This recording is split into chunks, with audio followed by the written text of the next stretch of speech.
안녕하십니까 여러분, 꽃보다 취업 강원 대표입니다. 오늘은 이제 꿈과 희망이 넘치는 이제 우리들의 꿈의 동산 에버랜드 삼성물산 리조트 채용을 가져왔습니다. 삼성물산 리조트 이제 그쪽이 관심이 있는 친구들한테는 정말 매니아급으로 취업하고 싶은 기업이기 때문에 여러분들이 오늘 영상을 보고 잘 준비하셔야 될 것 같습니다.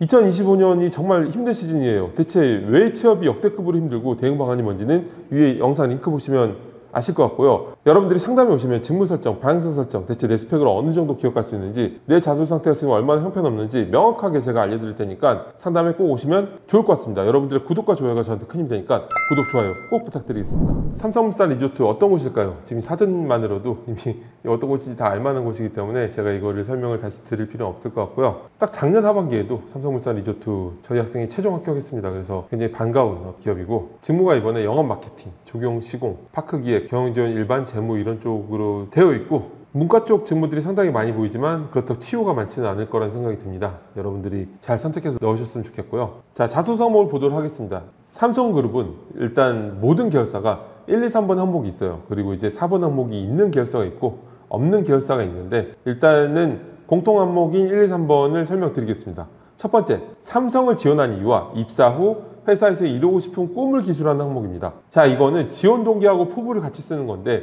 근데 700자잖아요. 700자가 아니라 1000자더라도 저는 마찬가지인 게, 원래 지원 동기하고 포부를 같이 쓸 때는 직무 지원 동기를 생략하면 돼요. 원래는 지원 동기가 기업 지원 동기와 직무 지원 동기가 있고 입사 후 포부가 있는데, 입사 후 포부가 직무에 대한 커리어 플랜이잖아요. 직무에 대한 커리어 플랜이기 때문에 직무 지원 동기는 뭐예요? 이런 커리어 플랜이 있기 때문에 이 직무에 지원하는 동기가 되는 거거든요. 두 개가 어느 정도 맞물리기 때문에 기업 지원 동기만 소제목으로 적고, 그 다음에 입사 포부를 작성하시면 됩니다. 기업 지원 동기는 내가 이 회사를 지원할 때 프라이드를 가질 만한 부분을 명확하게 적는 거예요. 그리고 한 3문장 정도가 적절한데 거기에는 명확한 구조가 있습니다. 바로 삼성 안에 이런 부분에 함께하고 싶어 지원하였습니다 하고 두 갈식으로 바로 던지고, 일단은 내가 동기를 나타내는 거니까 나의 의지를 나타내려면 선언을 해야 되잖아요. 선언을 바로 하고, 그 다음에 두 문장을 뭘로 하느냐, 총론과 강론으로 들어가면 좋을 것 같아요. 모든 글이 사실 총론에서 강론으로 흘러갈 때 제일 타이트 있게 체계적으로 쓴 것처럼 느껴집니다. 이 기업 지원 동기라는 게 채용 담당자가 자세하게 읽을 그런 여력이 안 돼요. 자소서가 그 사람에 대한 걸 보려고 쓰라고 하는 거지, 우리 기업에 대한 얘기 매년 똑같이 쓰는 거, 그거를 관심 있어 하진 않거든요. 어떤 요식행위라고 생각하시면 되는데, 그래도 어쨌든 간에 글이라는 게 똑똑한 사람이 쓴 글은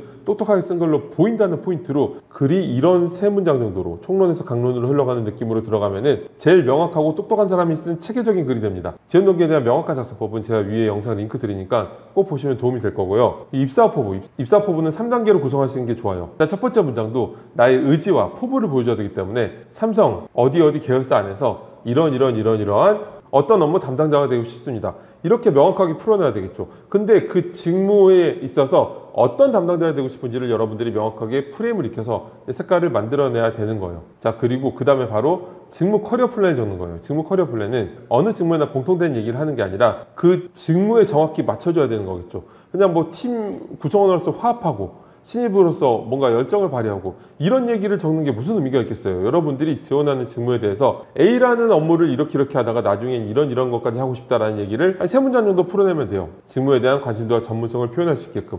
그리고 마지막 남은 분량 정도를 내가 이때까지 했던 어떤 경험들이 이 회사의 직무에 기여할 수 있는지 이렇게 풀어내면 명확하게 되니까, 여기는 1번은 기업 지원 동기와 입사 포부를 풀어내시면 되고요. 2번 항목이 본인의 성장 과정을 간략하게 기술하는데 1500자래. 간략하게 기술하는 건데, 자신에게 영향을 끼친 사건과 인물 등을 포함해서 기술하라고 되어 있습니다. 일단은 사건, 인물 등이라고 되어 있는데 인물을 쓰면 불리하겠죠. 생각해 보시면 내가 주체적으로 뭘 한 이야기에서 느낀 거하고 제3의 인물이 한 거를 쫙 쓴 다음에 거기서 뭘 느꼈다 하고, 어떤 게 여러분들이 더 임팩트가 있겠어요? 당연히 사건을 중심으로 쓴 게 맞고요. 근데 여기서 이제 고민이 되는 게, 자, 여러분들이 이걸 헷갈려하는 분들이 되게 많아요. 자소서 경험 항목이 원래 직무 역량 항목과 스토리적인 항목이 있는데, 여기는 직무 역량 항목이 아니고 스토리를 쓰는 거거든요.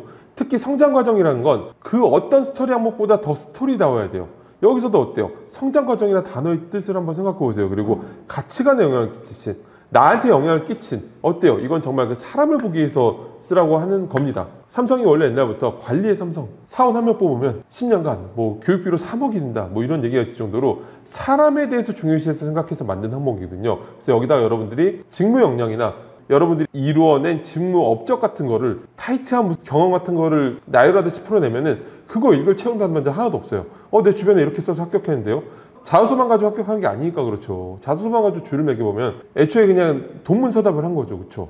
채용 담당자는 이런 스토리적인 항목은 인재상 항목이거든요. 여러분들이 기업들 홈페이지 가봐요. 기업들 홈페이지에 인재상이 어떤 것들이 있어요. 열정, 도전, 창의 이런 것들이 있죠. 사실 인재상 외울 필요가 전혀 없고 기업마다 다 인재상 비슷비슷하니까. 근데 이제 제가 드리고 싶은 말씀은 어쨌든 그런 인재상이라는 워딩에 맞는 얘기를 써야 된다는 거죠. 직무 역량 항목과 스토리적인 항목의 구체적인 차이는 제가 드리는 위에 영상 링크 보시면 명확하게 아실 수 있고요. 스토리 항목은 구조가 있습니다. 바로 상황을 제시하고 그 다음에 문제점이 정말 중요한 게 여러분들도 어떤 스토리텔링, 말 그대로 스토리텔링을 해야 되는 거잖아요. 스토리텔링에서 영화, 드라마, 웹툰 이런 것들인데 주인공이 아무 문제도 없이 이것저것 하고 다니면 그거는 이 이야기를 끝까지 읽을 만한 흡입력이나 후킹할 만한 포인트가 없죠. 그래서 여러분들 자소서도 초반부에 분명하게 그 상황에서 어떤 문제가 임팩트 있게 발생해야 돼요. 그리고 이제 그 문제를 해결하기 위한 과정을 구체적으로 풀어내는 게 스토리텔링인 거죠. 이렇게 설명을 드려도 여기에 여러분들이 했던 마케팅 인턴 프로젝트, 어떤 인턴 할 때 어떤 프로젝트 경험 이렇게 보호수처럼 쓰는 애들, 경험 나열하듯이 쓰는 친구들은 스토리텔링이라는 말의 뜻이 뭔지부터 한번 생각해 보세요. 어느 게 맞는 얘기일까요? 채용 담당자는 과연 이 짧은 기간 안에 어마어마하게 많은 자소서를 봐야 되는데 여러분들이 업적을 나열하듯이 써버리면은 마치 위인전에 국사책의 인물들 업적 외우듯이 봐야 되는데 그걸 볼 수 있을까요? 안 보는 거예요. 그러니까 여러분들이 읽을 만한 자소서를 쓰려면 스토리텔링을 하셔야 되는 게 맞고요. 그러면 스토리텔링이란 개념 안에서 성장 과정을 예를 들어 볼게요. 성장 과정은 유일하게 20대 이전 얘기를 써도 되는 항목이거든요. 그렇다고 너무 어릴 때 얘기 쓰면은 또 막상 또 넣으려고 하면 또 유치해요. 쓸 때는 몰입해서 쓰는데 유치하게 되니까 너무 어릴 때 얘기도 말고, 그렇다고 또 직무랑 바로 연결 짓는 것도 아니에요. 직무랑 연결해서 쓰려고 하지 말고 정말 그 사람 자체에 대해서 알고 싶어서 쓰라고 하는 거니까 여러분들이 가장 좋은 포인트는 도전을 통해서 성장한 과정, 이게 제일 중요하죠. 그래서 여러분들 실제로 어떤 기업에 원서 넣을 때 원서 넣다 보면은 지원 동기하고 성장 과정을 연결해서 쓰라는 회사들도 되게 많아요. 그러면 어때요? 여러분들이 끊임없이 도전하면서 성장했던 성장 과정을 풀어낸 다음에 기업 지원 동기를 엮는 거죠. 이러한 저희 끊임없이 도전하는 모습과 LG전자가 부합하다 생각하여 지원하였습니다. 뭐 이렇게 가는 거겠죠. 그렇죠? 그러니까 제가 말씀드린 대로 성장 과정을 하셔야 되고, 또 천자 이상은 이제 한 이야기를 대서사시로 풀면은 이걸 읽을 포인트를 잡기가 어려워요. 그래서 짧은 걸 여러 개 넣는 게 좋습니다. 저희 꽃보다 취업 학생들 같은 경우에는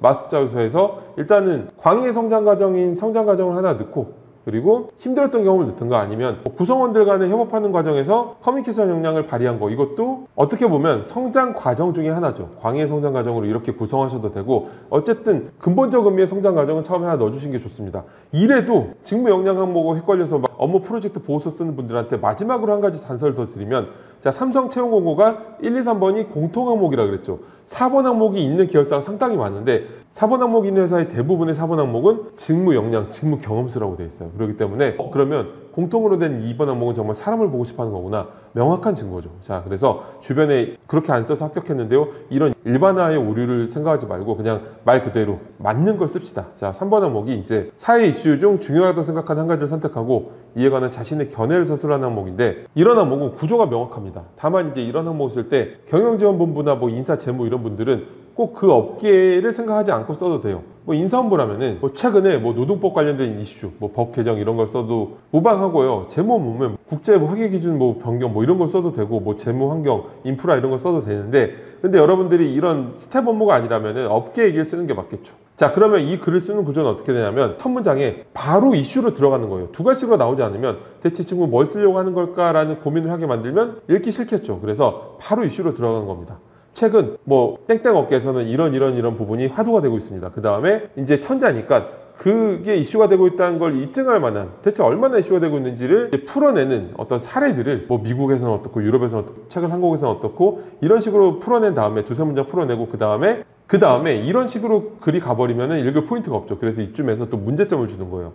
하지만 이런 부분은 여전히 업계에서 과제로 남아 있습니다. 미션으로 남아 있습니다. 한 다음에 여러분들이 지원하는 회사가 이러한 과제를 풀어내기 위해서 어떻게 해야 되는지, 자, 이런 구조로 풀어내면은 명확하게 멋진 글을 만들 수가 있습니다. 자, 에버랜드, 저도 이제 1년 연간 이용권을 아이 때문에 끊고 열심히 다녔던 곳인데, 여러분들이 삼성물산 리조트에 붙으면 뭐 처음에 기숙사도 있고 해요. 그래서 여기서 이제 생각보다 강남에서 출퇴근하는 게 또 멀지도 않습니다. 여기서 여러분들이 좋은 커리어를 쌓아나갈 수 있는 기회가 찾아왔으면 좋겠습니다. 저는 이것으로 마치겠습니다. 감사합니다.